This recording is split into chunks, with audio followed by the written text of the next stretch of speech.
कहानी शुरू होती है ठीक वहीं से जहां पर एक्सट्रैक्शन फर्स्ट एंड हुई थी, यानी कि टाइलर उस बच्चे को बचाकर आगे बढ़ ही रहा होता है कि तभी एक गोली आकर उसकी गर्दन पर लगती है और वो नाले में गिर जाता है। 2 दिन बाद उसकी टीम को उसकी बॉडी एक किनारे पर मिलती है, जिसके बाद उसे दुबई के सबसे बड़े हॉस्पिटल में लाया जाता है। अब यहाँ पर उसका इलाज किया जाता है। इसके बाद हम निक को देखते हैं जो कि उसका ध्यान रख रही थी। वहीं पर निक का भाई येस भी होता है। अब कई महीने बाद टाइलर को होश आता है। निक उसे देखकर खुश थी कि वो एटलीस्ट अभी तक जिंदा तो है। उसके बाद टाइलर धीरे धीरे रिकवर होने लगता है। अब टाइलर सोच रहा था कि वो आखिर किस कारण जिंदा है। निक उसे बोलती है कि वो जिंदा है तो उसका कोई ना कोई काम तो अधूरा होगा ही। दूसरी तरफ हम सर्जो नाम के एक शख्स को देखते हैं। कुछ देर बाद उसका एक आदमी उससे आके बोलता है कि वो लोग उसके भाई को जेल से नहीं निकाल सकते क्योंकि वहाँ की सिक्योरिटी बहुत ज्यादा टाइट है और उन्होंने उसके भाई टॉम को बचाने के लिए उसके परिवार के साथ उसे जेल में भेजा था, लेकिन टॉम ने जेलर को ही मार दिया और अब इसीलिए उसे वहाँ से निकाला नहीं जा सकता। अगले दिन सर्जो एक जुरेब नाम के पॉलिटिशियन से मिलता है और वो जुरेब से कहता है अपने भाई को निकालने के लिए।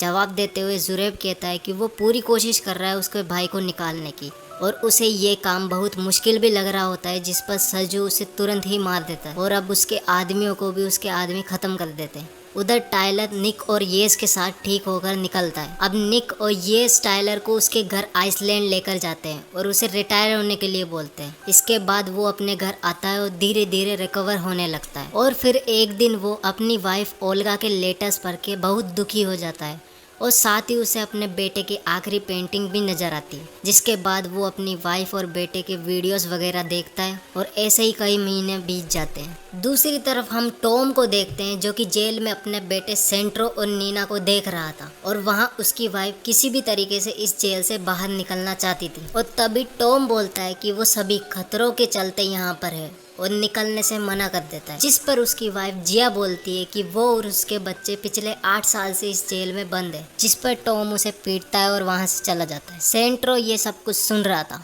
वो उसकी मोम के पास आता है और बोलता है कि उसे भी अपने पिता और चाचा की तरह ड्रग माफिया बनना है। दूसरी तरफ टाइलर अब अपने घर पर आता है। वो वहाँ पर पहले से ही एलकेटे नाम के व्यक्ति को देखता है जो बोलता है कि टाइलर ने मुंबई समेत कई मिशन को पूरा किया है। एलकेटे को टाइलर अब थोड़ा कमजोर लग रहा था, बट उसके पास ही रखे कप को वो अपने निशाने से फोड़कर एलकेटे की ये गलतफहमी को दूर कर देता है। तब एलकेटे उसे बोलता है कि उसके लिए उसकी एक्स वाइफ ओल्गा की तरफ से एक मिशन है और फिर एलकेटे उसे बताता है कि ओल्गा की बहन जिया 8 साल से अपने दोनों बच्चों के साथ एक जेल में बंद है और अब टाइलर को ही उन्हें छुड़ाना है। और साथ ही बताता है कि जिया का हस्बैंड टॉम और उसका भाई सर्जो वहाँ के माहौल में बड़े हुए हैं, जिस कारण वो ड्रग माफिया बन गए हैं। टॉम की फैमिली को सुरक्षित रखने के लिए उसे जॉर्जिया की एक जेल में डाला गया था जो कि अब बिल्कुल भी सेफ नहीं है। ड्रग माफिया की पूरी टीम को नागाजी कहा जाता है, जिसमें टॉम और सर्जो भी शामिल है, तो उन्हें निकालते समय टाइलर को उन नागाजी आर्मी से बच के रहना पड़ेगा। साथ ही जेल में 2 गैंग भी है।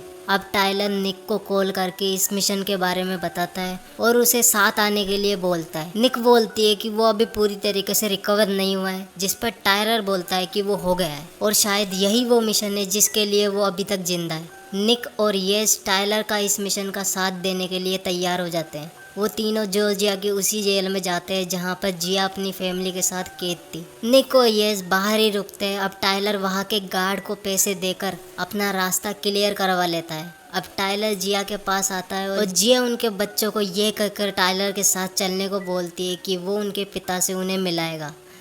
अब टाइलर जिया की फैमिली को लेकर जेल से बाहर निकलने लगता है। तभी जेल का एक कैदी उन्हें देख लेता है और अब वो चिल्लाने लगता है। उसे देखकर अब सारे कैदी चिल्लाने लगते हैं, जिनकी आवाज़ सुन के अब जेल के गार्ड भी वहाँ पर आ जाते हैं। वो टाइलर को रोकने की कोशिश करते हैं, लेकिन टाइलर उन सबको बजाते हुए आगे बढ़ने लगता है। अब टाइलर की टीम उसे एक रास्ता दिखाती है। अब टाइलर जिया के दोनों बच्चों को पहले बाहर निकालता है और जैसे ही जिया निकलने लगती है उसका हस्बैंड टॉम वहाँ पर आकर टाइलर पर अटैक करने लगता है। अब जिया टॉम को किसी तरीके से मार देती है, जिसके बाद टाइलर जिया के बच्चों के साथ वहाँ से निकल जाता है। वो उस रास्ते से होता हुआ ऊपर जाता है जहाँ पर वो देखता है कि 2 गैंग के बीच फाइट हो रही थी और अब निक बच्चों को बाहर लेकर जाती है जहाँ पर दूसरी तरफ उन्हें गार्ड्स मिल जाते हैं और अब टाइलर और जिया ऊपर आकर उन दोनों गैंग्स के बीच की लड़ाई में होते हुए आगे बढ़ने लगते हैं।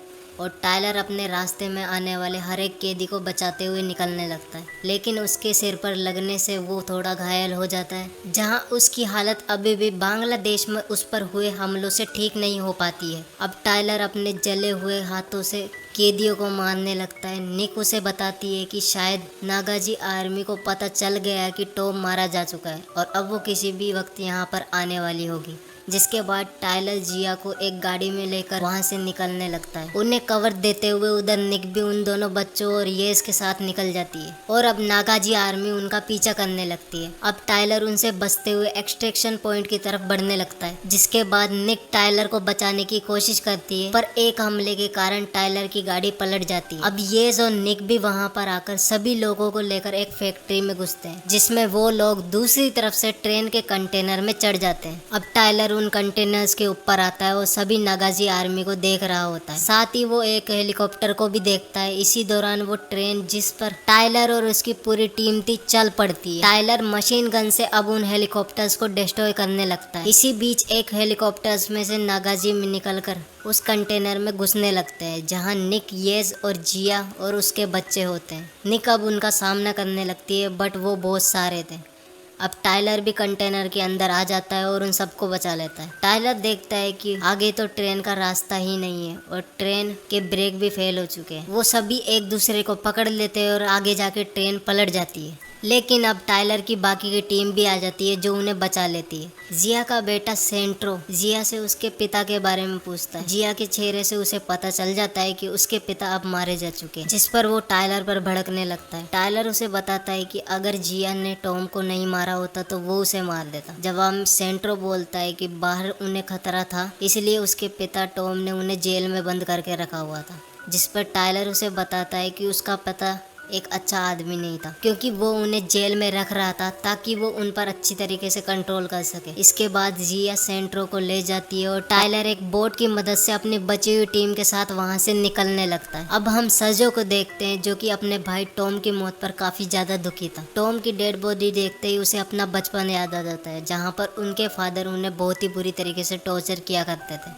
और दोनों यहाँ तक बड़ी मुश्किल से पहुंचे और अब वो अपने भाई का बदला लेने का डिसाइड करता है। अब हम सभी को एक प्लेन में देखते हैं, जहाँ पर एक तरफ येस फोन पर बात कर रहा था कि वो डोना सिटी जा रहे हैं। सेंट्रो भी वहीं पर होता है और वो खाना मंगाने के बहाने उसका फोन चुरा लेता है। दूसरी तरफ हम जिया और टाइलर को बात करते हुए देखते हैं। उनकी बातों से निक को पता चल जाता है कि ये मिशन उसकी एक्स वाइफ ओल्गा का है और वहाँ टाइलर जिया की बेटी लीना को देखता है। उधर सेंट्रो येस के फोन से सजो को कॉल करके पूछता है कि टॉम ने उसकी माँ को मारने की कोशिश क्यों की, जिस पर सजो बोलता है कि उसे जिया पर भरोसा नहीं करना चाहिए। वो जिया को झूठा बताकर सेंट्रो को उनकी लोकेशन पूछता है, जिस पर सेंट्रो उसे उसकी लोकेशन बताकर बोलता है कि वो डोना सिटी जा रहे हैं। अब टाइलर सभी के साथ डोना सिटी के एक होटल पहुंचता है, जहां जाकर वो सबसे पहले उन लोगों का इलाज कराने लगता है और निक बाकी सब लोगों का पासपोर्ट बना रही थी। अब वो टाइलर से ये मिशन ओल्गा का है, ये बात क्यों छिपाई बोलती है, जिस पर टाइलर उससे माफी मांगता है। इसके बाद हम सेंट्रो और टाइलर को देखते हैं। सेंट्रो टाइलर से बोलता है कि जिया ने उन्हें उसके पिता को मारने के लिए पैसे दिए, जिस पर टाइलर बोलता है कि नहीं, उसने उन्हें बचाने के लिए पैसे दिए। दरअसल टॉम उसकी फैमिली को कंट्रोल करना चाहता था, ऐसा वो सेंट्रो को बताता है और अब जाके कहीं सेंट्रो को थोड़ा सा पछतावा होता है और वो टाइलर से बोलता है कि उसने उनकी लोकेशन सर्जो को दे दी है। तभी टाइलर कहीं दूर से हेलीकॉप्टर की आवाज़ सुनता है और सभी को लड़ने के लिए तैयार कर देता है। अब वो होटल के ऊपर एक हेलीकॉप्टर को उड़ते हुए देखते हैं और ऊपर से होटल में वो हेलीकॉप्टर से निकलकर सारे नागाजी आर्मी के मेंबर बिल्डिंग के अंदर घुसने लगते हैं। दूसरी तरफ टाइलर सभी को बचाते हुए नीचे ले जाने लगता है। अब वहाँ पर नागाजी पहुंच चुके थे। वो पुलिस की गाड़ियों को डिस्ट्रॉय करके वहाँ से भगा देते हैं ताकि कोई भी बिल्डिंग के अंदर ना घुस पाए। अब निक और येज नागाजी से लड़ने लगते हैं। इसी बीच सेंट्रो भागकर ऊपर सर्जो के पास चला जाता है। अब निक और येस भी उसे बचाने के लिए ऊपर चले जाते हैं, जिसके बाद निक एक गार्ड से लड़ने के दौरान ऊपर बिल्डिंग के टॉप पर बेहोश हो जाती है। टाइलर उसे देखकर उसे बचाने के लिए आता है और जैसे ही वो गिरने वाली होती है बिल्डिंग के टॉप से, टाइलर उसे लटक कर पकड़ लेता है। वहाँ सर्जो भी आ जाता है और वो टाइलर के जिस हाथ से लटक रहा था उसी हाथ पर गोली चला देता है। निक भी अब जाग जाती है और वो सर्जो के नीचे जिस पर वो खड़ा था वहाँ गोली चलाकर उसे भी लटका देती है। अब टायलर निक को बिल्डिंग के अंदर फेंक देता है और अब ऊपर चढ़कर सर्जो को बजाने लगता है।